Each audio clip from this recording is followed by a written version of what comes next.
ここからは、この奥の八幡神社の氏子総代の代表をされておられる川村さんに説明をバトンタッチします。川村さんも同じく寺活のメンバーの一人です。川村さん、よろしくお願いします。お願いします。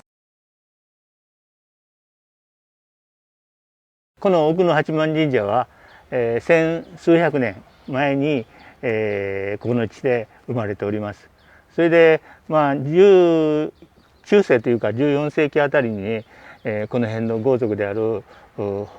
奥月というところに奥の社というのが出来上がって、それから明治41年にこの地に、寺井町のいろんな、祠を全部集めてここに合祀したというのが始まりです。それでここを寺井一宮という名付けて寺井一宮奥の八幡神社という名前になって今日に至っております。それで、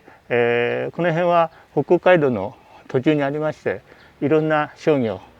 それからが盛んでありまして、いろんな、荷物が行き交ったり旅人が行き交ったりということで、非常に栄えた時期がありました。で今では落ち着いた町になっておりますけれども、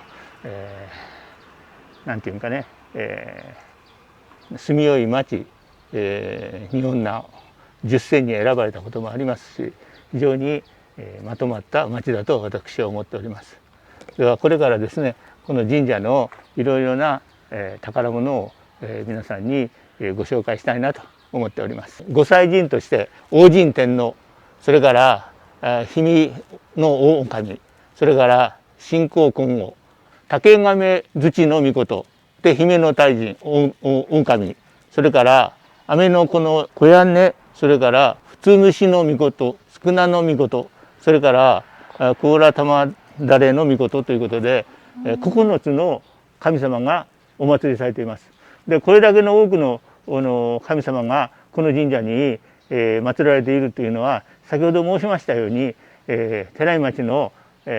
商家の庭先とかで祀られていた神様をここにまとめて明治に合祀されたためでございます。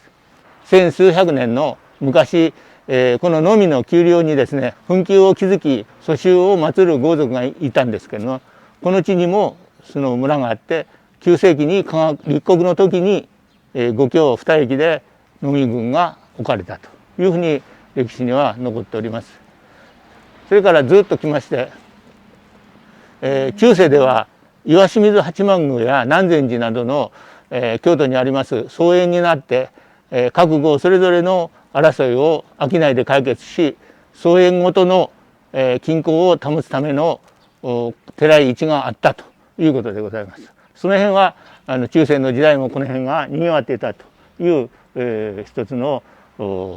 記録でございます。それから、ずっと近世になりまして、この奥野という名前は奥月にですね、結城氏の親族である佐治郎右衛門が、寺井で創始したというふうに伝えております。奥の社という名前で、奥の社が中心になってこの寺井町のたくさんの、神様が合祀されたということです。はい、それから明治41年ですね、この神社の境内をこのような大きな形で、寺井一宮奥の八幡神社となったということでございます。それでは、ここではですね、春祭り、それから秋祭り、それから名越のお祭り、もちろんお正月のお祭りということで、たくさんのお祭り、特に秋祭りはですね、そこに飾られておりますけれども、神輿が出まして、この町中を練り歩くという壮大なお祭りもございます。この神社は本来はさっきご紹介した綿野さんという問屋さんの邸内にあった祠なんです。それが綿野さんが関東大震災で横浜が壊滅的な打撃を受けてここを引き上げることになって、それをこの小座会という組織がこの神社を預かりまして、そして奥の八幡神社のここに据えたわけです。でこの神社を元にしてその寺井の九谷茶碗祭り、九谷祭りっていうんですけど、それが行われるようになりました。この七重塔は寺井町の文化財として登録されております。この七重塔はですね、前田家のですね、小松城の城内にあった2つで1対の七重塔でございました。それが小松城の廃藩で亡くなった時に、明治の5年の時に、譲り受けて奥の神社に奉納されたと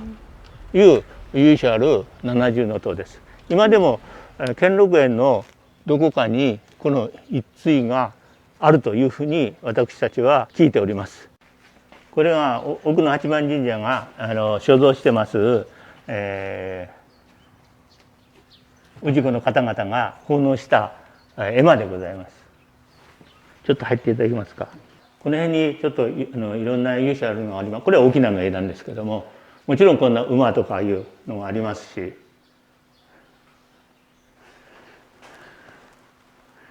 ここに皆さんがよく知ってるのがあると思います。これがですね、中国の三国志によく出てくります三個の例ですね。諸葛孔明に劉備玄徳が師として仰ぐ、軍師として仰ぐために3回お願いに行ったという時の図です。これもちょっと皆さんおなじみだと思うんですけども、弁慶と五条の橋の上で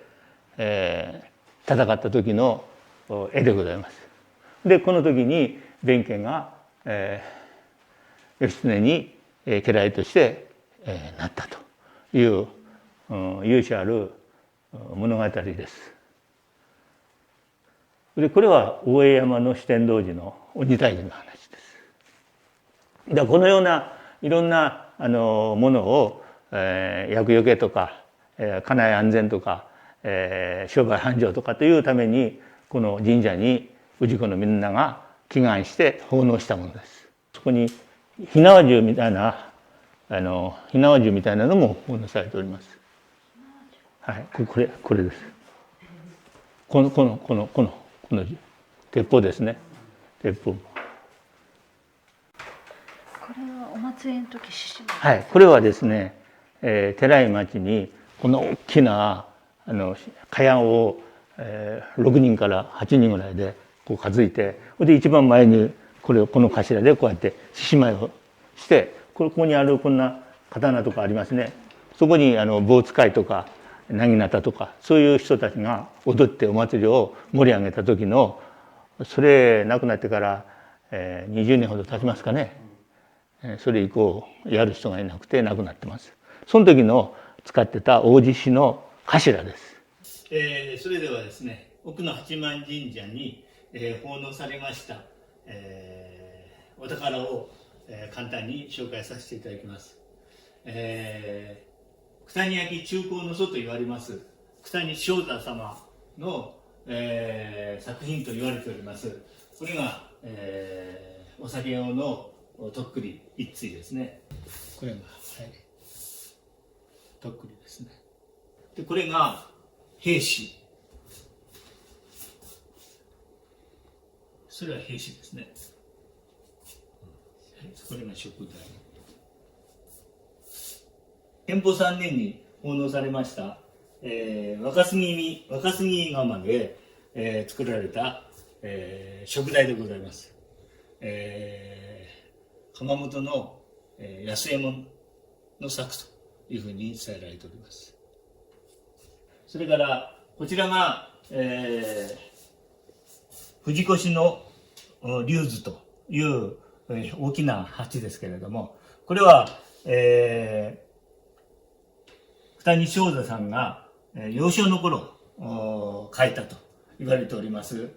素晴らしい大皿でございます。こちらが笠間筑雪という有名なその後の九谷焼の作家なんですけど、その人が奉納されたと言われております。絵皿のですね、虎図というですね。これは竹越善太郎さんの作品です。兵士ですね。これは横浜の佐野さんから奉納された刺繍です。こちらが、初代二人焼きのですね、初代善兵衛さん、竹越善兵衛さんが奉納され書いた作品で奉納されております。これが、色絵ですね。鳩に秋の草図ですね、東学を奉納されております。奉納された時のこの箱の裏です。箱型です。これは結構古いので、本当にお宝に値するものでございます。こちらが奥の八幡神社の、祭神です。最初は王神天皇、皇宮皇后、姫の神、竹三日土の神、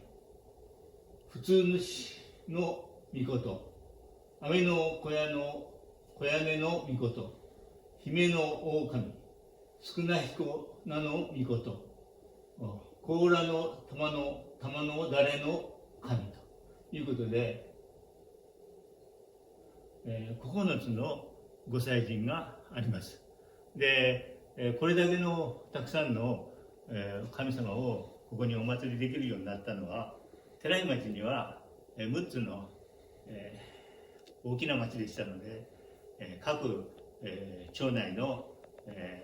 大きな屋敷の中に屋敷神という形でいろんな神様が祀られていました。それを明治の時に合祀したということで、これだけの神様のお祭りをしているということでございます。これは紀伯の櫛です。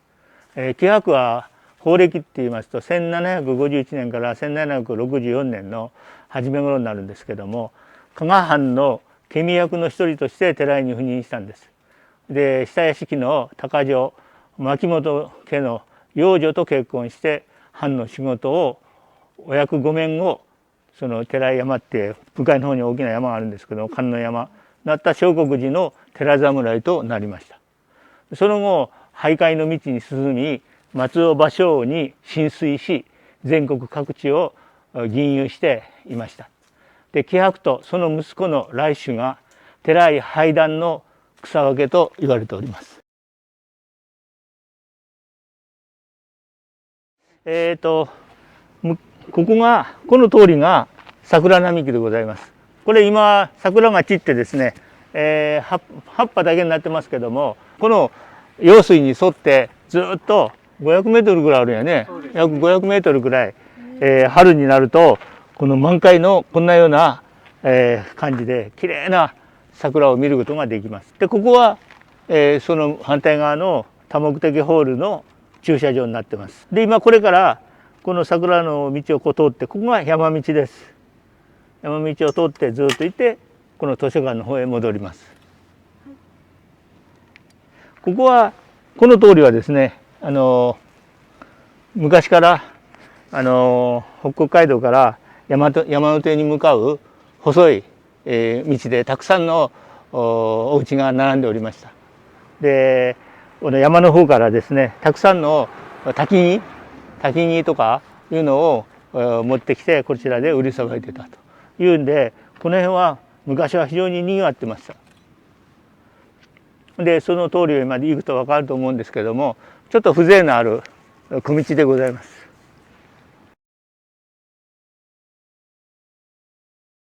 すごい。そう、鯉のぼりありますね。あれが鯉のぼりです。男の子が生まれた時に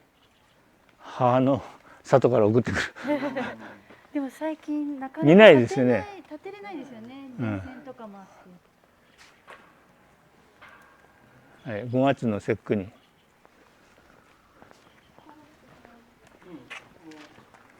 ここもそうです。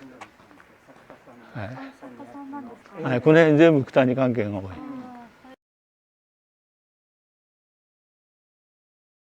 山道の地蔵様です。これは明治の頃だと思うんですけども、その頃からちょうどこの山道のこの辺がこれから山の方へ行く、剣の方へ行く街道があって、で三叉路になってたんですね。でそこが非常に暗くて提灯の火が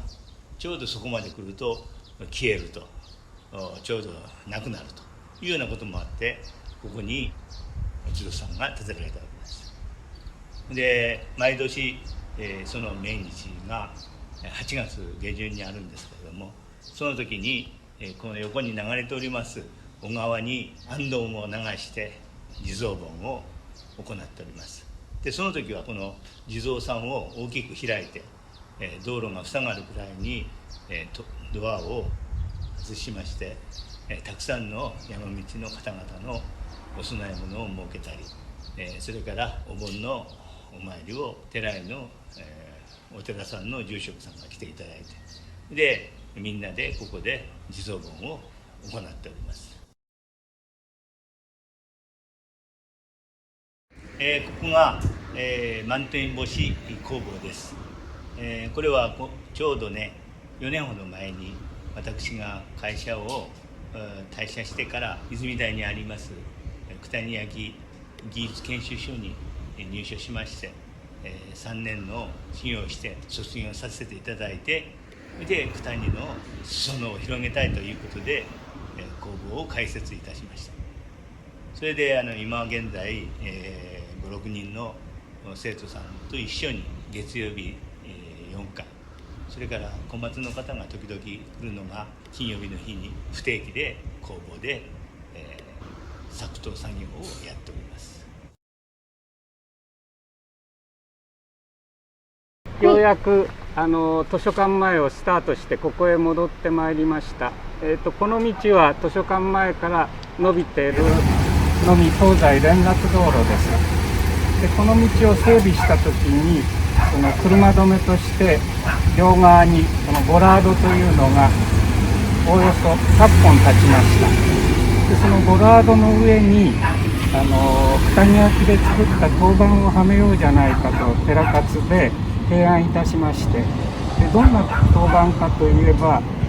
ここの小学校の生徒さんが卒業記念に作る陶板をここに全部貼っていって、それを1年ごとに取り替えながら行こうという、そういうプランで始まったんです。でコロナがあったりでなかなか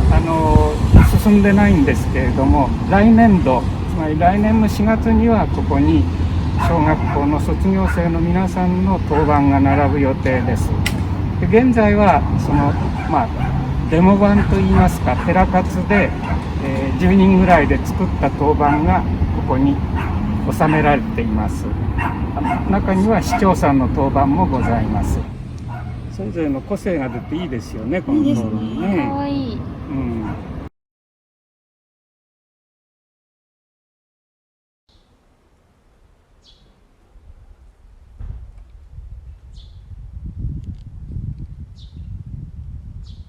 ここは寺井郵便局です。でこの天井に小学校卒業生の陶板が写真で貼ってあるんです。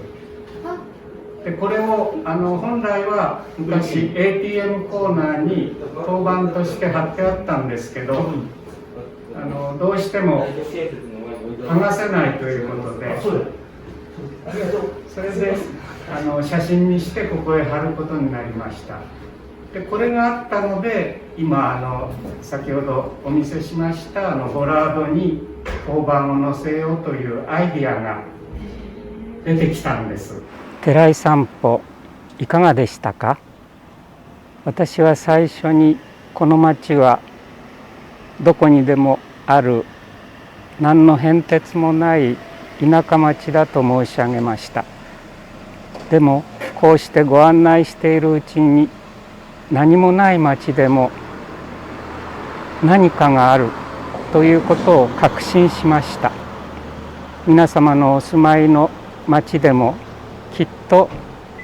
隠された、あるいは気づかれていない素敵な宝物がたくさんあると思います。そういうものを掘り起こし語り、そして次の世代に伝えることが町づくりにとっても大切なことではないかと思います。寺井散歩、何かを感じていただけたらありがたいと存じます。今日は長い時間にわたって本当にありがとうございました。